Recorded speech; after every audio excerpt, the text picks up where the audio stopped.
We're sailing. Ripping. I think I'm gonna throw a hand line out. See if we can catch anything.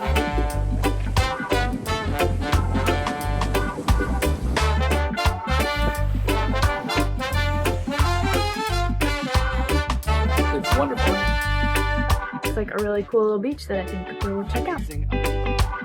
Welcome to the Beach Club.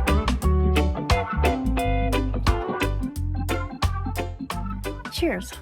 Hey there, I'm Kelsey, that's Tim, and this is the story of our adventure.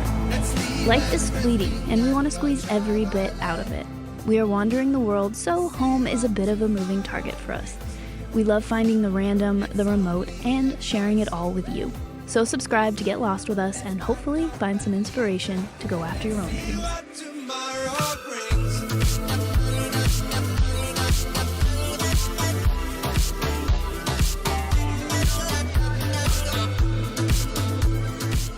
Welcome back! We are in the Bahamas, specifically the Abacos. Yes, and last week we had a whirlwind adventure with our friends ringing in the new year, and now it was time to slow down, take a breath, and do our own exploring. And just enjoy where we're at, because it is amazing. And also do some provisioning, because we are near one of the biggest cities in the Abacos, which is Marsh Harbor. So we made some provisioning runs. Yep, and that is really easy to do in Marsh Harbor. We went to the grocery store, the liquor store, and we're able to drop trash, and there's a free dinghy dock, all within a mile. So it was pretty easy to reprovision. That was one of the easier provisioning runs I think we'll probably do as we travel. With our wallets quite a bit lighter. Yes. It is about double the cost of what you'd expect in the States. A little painful. A little bit painful, depending on what you buy. We were ready to keep exploring. Yep. All right, good morning, everybody. We are in Marsh Harbor this morning. We stocked up on supplies yesterday and we're ready to get out of town.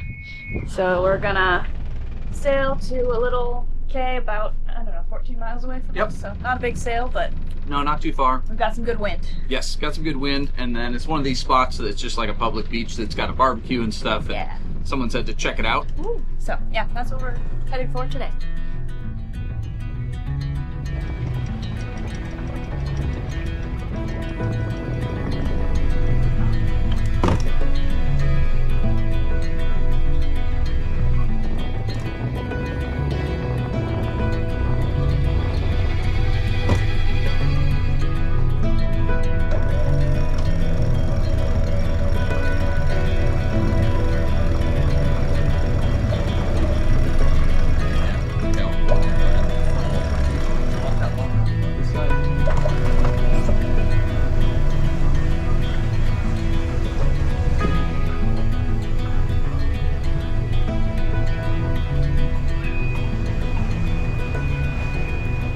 Alright, so just like that, engines are off before we're even out of the harbor here. Because the wind is at the right angle, and it's fairly windy today, so we preemptively put in just one reef. And we can easily shake it out if we need to, but better to be on the safer side than trying to get out of the harbor and have the wind too much. So, but yeah, so far, we're sailing.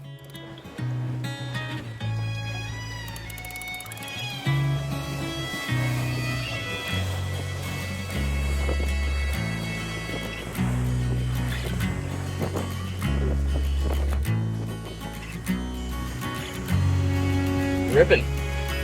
Alright, well, glad we put that reef in. It's actually, Yeah, now it's showing 20 knots, and we're doing Everything we checked said almost 10. 15. Boat Now we speed. are sailing into it though, so we're creating more wind. But Yeah, the boat speed is like 9.9, 9.7 right now, so we're flying out of the harbor. And there are a few ferries, and then a big cargo ship, but supply ship there. yeah, so interesting. Back.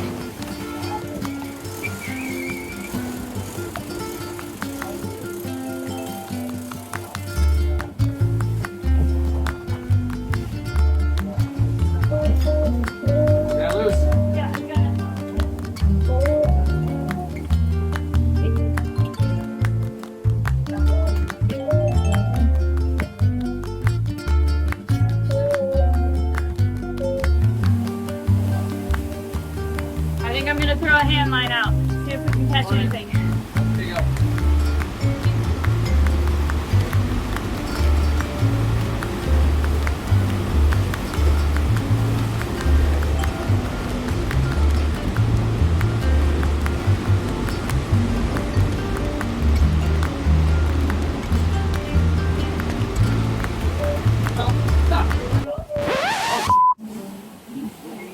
like about to let go.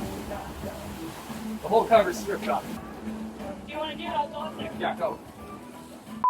Okay, quick update. There was a bit of chaos, and we've now dropped anchor. Yep. The jib halyard kind of got So this is under a ton of load, and we needed to reel it in to essentially reef the jib, right? Put a rotation into the furler. And so as we did that, the line got caught up in this side here, causing this sheathing, the outer part, to cut. And then the internal, I mean, it's beat up, but it looks somewhat okay. So it didn't snap entirely, which is nice. We caught it before it did damage. But, you know, it's completely wedged in there. I'm going to try and get it out of there, but we can consider this one toast, I think. But, yeah. So we need to find another one of these. We don't have this exact one with this pull point, though, I don't believe. Yeah, time to get some tools out. Okay, and then the other thing that broke, we were trying to furl it with the furling line here. And using that power winch, you normally can just furl it right in, no big deal. Because it was pulling against this, there's a little block in the corner there with a bearing. I mean, very small, like much, much smaller than a normal size block. We knew that. Yeah, we knew it was already, it would rotate kind of roughly, so it was kind of shot already. But it's a real specialty piece, it's hard to find. And that blew to pieces. That was just, you know, we didn't see that this was the reason it wasn't coming in. And just a couple seconds of winch blew that thing. But we have a lot of normal shackles, so or a lot of blocks, but for this we got to figure out what we're going to do. One spare we don't have, and it sucks because I was going to get one of those. Okay, so the block that was here, can't remember what that style is called, but of course it's got the piece up here for a line to attach to, so it's a double line up to the clew. It's blown to pieces, right? Because these are pressed in side pieces here, like a rivet. Then this one is up on the clew as well. And look at that. So this may have been the one that actually started cutting it. As it went through, it started cutting the sheathing, which probably contributed. But man, if that line wasn't able to jump into this tiny little gap there and blow the block to pieces, I think we would have been okay. So at least we have brand new, nice and smooth, shouldn't cut anything. Yeah, so I'm gonna run it, rig it up, and we'll see how it looks.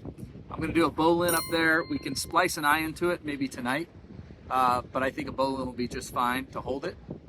It's interesting, this is our first time of really, everything's new for us, but just making it up completely. Like there isn't a great guide on exactly what we should be doing right now. I think we have it sort of figured out. And then over here, right down there, that's where that furling line goes through. So I was thinking that if Kelsey could splice an endless loop of Dyneema, we'll wrap it around that stanchion there, because that's where the block, a very tiny little block actually, and it was already grinding. It didn't sound great. It definitely was in need of replacement, but it's so specialty, we haven't found one anywhere. So we're going to use a small version of one of these, a lighter duty version, just of a normal block, and hang it there. And now we'll have a better bearing there, so that's an actual improvement. And I think we'll be okay. But, yeah, I don't know. Is that what you do? If you know what you're doing, comment below and tell me if what we're doing is okay, or terrible, or really, really smart. Things aren't going to be quite as strong as before. Jib sheet goes down through a nice brand new block now and goes up to the jib itself, and that's just a bowline. Obviously before there was another block here. The line went through this block and back down and attached to I can't remember what the name is for them, but on the top of that, but we don't have that style block. So that's my only concern. Everywhere else, I think we're actually making things stronger. Like that's a better new block with no sharp edges and Making it into a sling right now. so Kelsey's using the inside of the jib sheet that we had to cut off, and so it looked great. So we went, hey, that's the Dyneema core. Why not use it as a soft shackle instead of wasting it? And so you can see here's the sheathing. Well, we don't really need that. I mean, even that would probably be enough for that pulley, because that should only be furling in. So it's not a ton of load. And then here's the block we're going to use. So it's one size down from the big block. I think it'll work well. What do you think? I think so. We'll find out. So we've got the new line up there, new block. Kelsey made an endless loop. We've got a block there. Actually, a lot nicer. Yeah, works better. It moves a lot easier. And that noise is just these wraps on here Ropes, squishing yeah. up, right? Because it's coming from a low point. And here is the chaos after the fix. Hold everything out. But I think we're good now. I think so. We just gotta clean it all up. That was But- exciting. Yeah, we had everything to get it done. Yeah, and well, we didn't. We didn't have the right stuff. Yeah, but we that- can make it work. that- I feel pretty good about the fixes. A few moments later. All right, take two. We got the sails up, and all's looking good. We still have a reef in because it's still fairly windy. We're just kind of protected by an island right now, but I think once we turn the corner, we'll have a bit more wind. We'll be going downwind, so we could always shake the reef out pretty soon. But Yeah. let's see. This boat's so quick, even with the reef in. Sometimes faster. I think the mainsail just gets overpowered too easily, and it's hard to trim. And having a little less up, the new sails are so much more surface area with the square top Yeah. that we've noticed it does really well.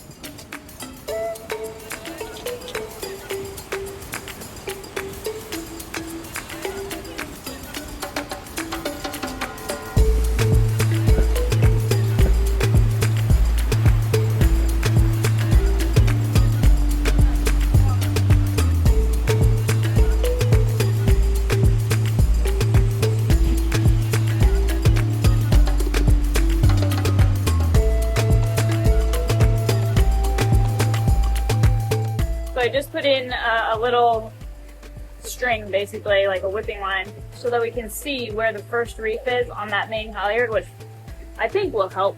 So I figured we have it reefed right now, might as well do it. So that's what I did.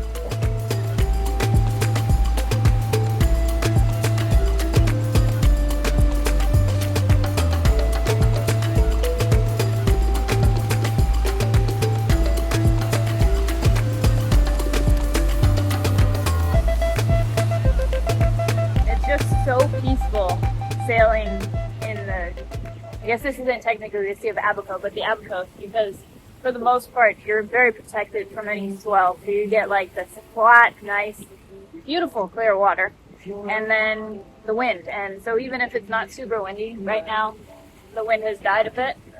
But yeah, it's just really nice conditions, very relaxing. It is. And we were doing like 7, then 6, now 5, but like that's still pretty good speed. So if we drop sails and turn on engines, we usually run one engine.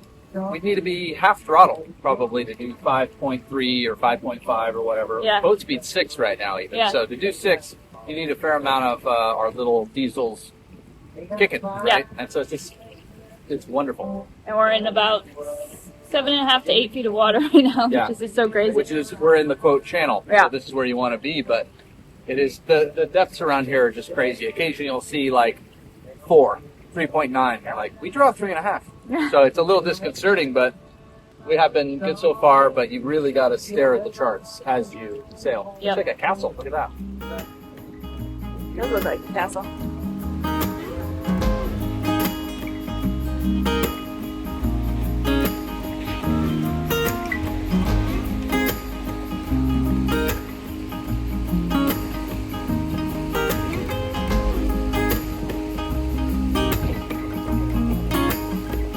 Alright, well we made it to our anchorage, and sometimes here we've had trouble with the anchor setting. I think there's not enough sand and it's just like coral or something underneath and it just doesn't grab.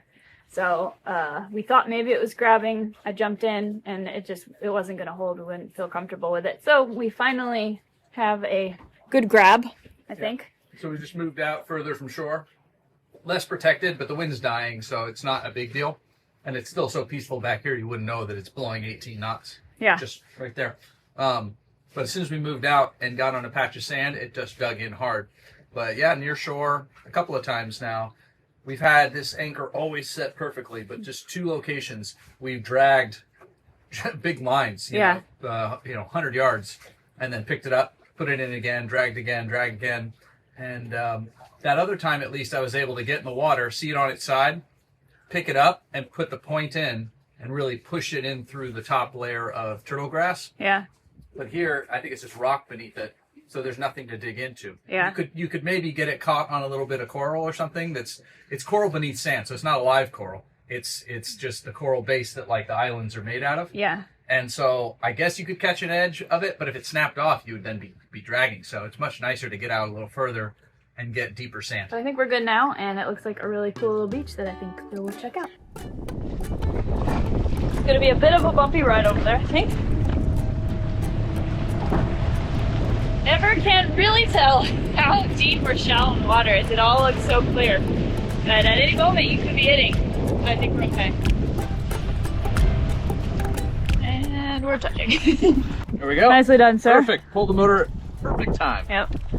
Now with our weight out of it, we should be able to get a little further up. Grab a handle. Of the handles that are left are not broken. Yes. And here we go. Okay. Threw the anchor out. I don't think we need it, but tide's coming in, so if we hung out too long, you never know, right? A lot of good shells. I think they call those sea biscuits. Like a fluffed up sand dollar. Yeah, wow. Quite the area here. Pretty cool.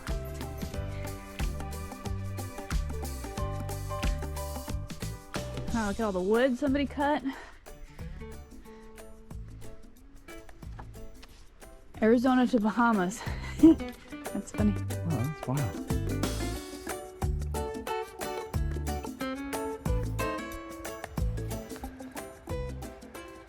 Welcome to the beach club. Oh my goodness, the barbecue back there is giant. Look at this.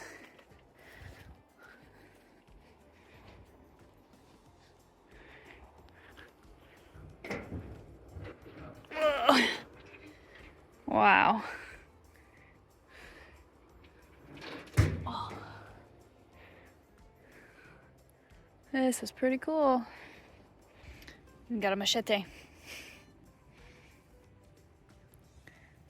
Sail bag as a cover.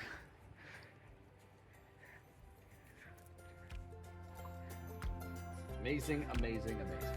Need some sunglasses. Cheers. To the club.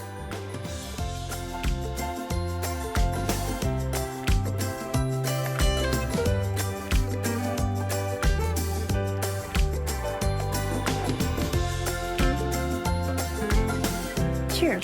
Wish you guys were with us. This is pretty cool.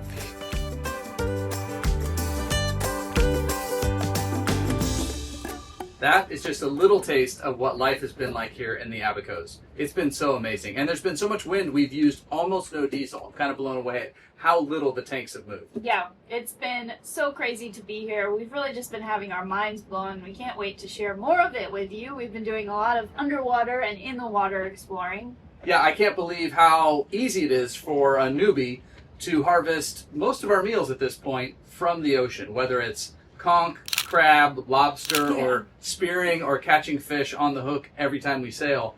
We're kind of amazed at how much life there is despite how popular the Bahamas are. Yeah, we've been eating really well. Yeah. So thank you guys so much for watching. A very special thank you to our patrons and to those of you who bought us treats like ice cream and beer. That's especially special here in the island, so we really appreciate it. It does help us keep going. So thank you to all of you for watching, and we will see you next week. See you next week.